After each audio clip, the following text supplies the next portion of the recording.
so is the next day. Gotta be honest, I was completely drained last night. Went to 2 OTs. I wanted to give you more of a fair review and not one of me being a zombie the entire video. You hate to lose off a mistake. We're going back to game 3 again with that awful turnover by McDonough that led to that goal. Shattenkirk scuffing a shot, 2-on-1.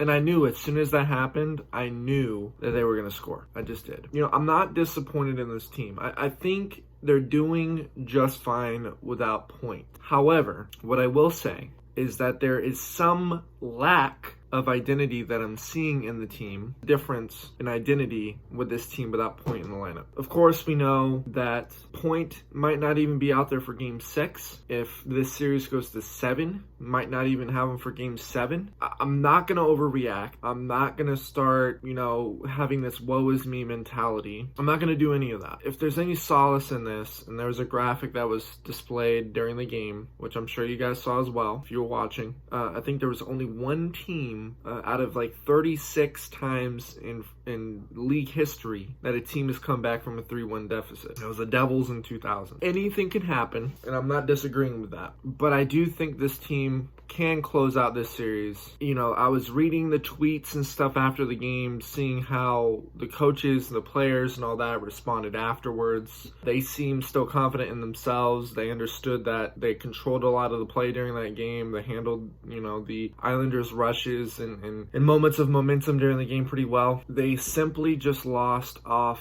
a mistake. It's frustrating. I'm not gonna lie. I probably sat in front of the screen for a solid 10 minutes after that goal, just thinking, why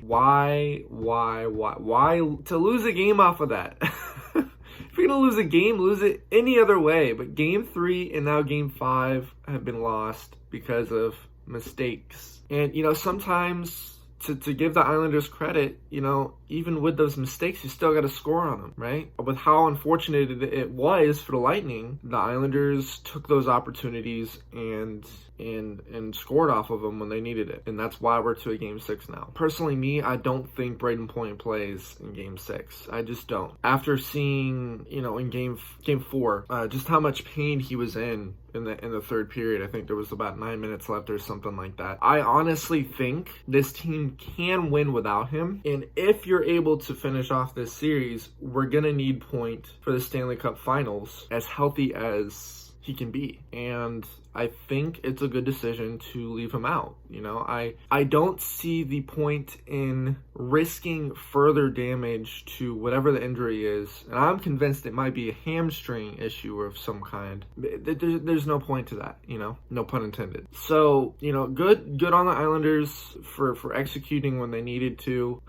For the Lightning, you really, really just want to finish off this series in game 6. You don't want the Islanders to gain any kind of momentum from their game 5 win. You just want to cut it off as soon as you can. That's what I have to say about all of this. Again, just super frustrating. I did think the Lightning played a really good game, especially that first period. They controlled the play a lot in that first period.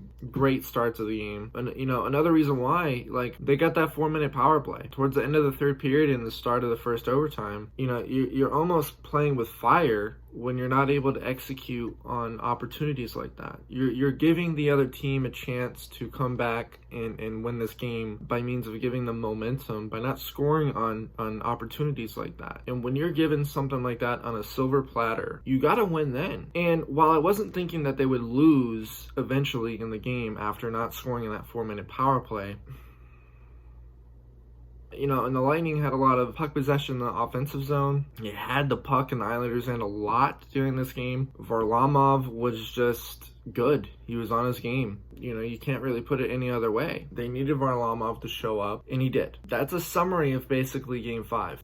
Game 6 is Thursday at 8 p.m. Eastern. Gotta hope the boys can close it out then. That's all I really gotta say. I have a Twitter account. I'm gonna be active on there. If you guys want to reach out, send me messages, all that good stuff, feel free to follow me there. Anyways, guys, thank you so much for watching. If you want more content like this, please consider subscribing, and take care.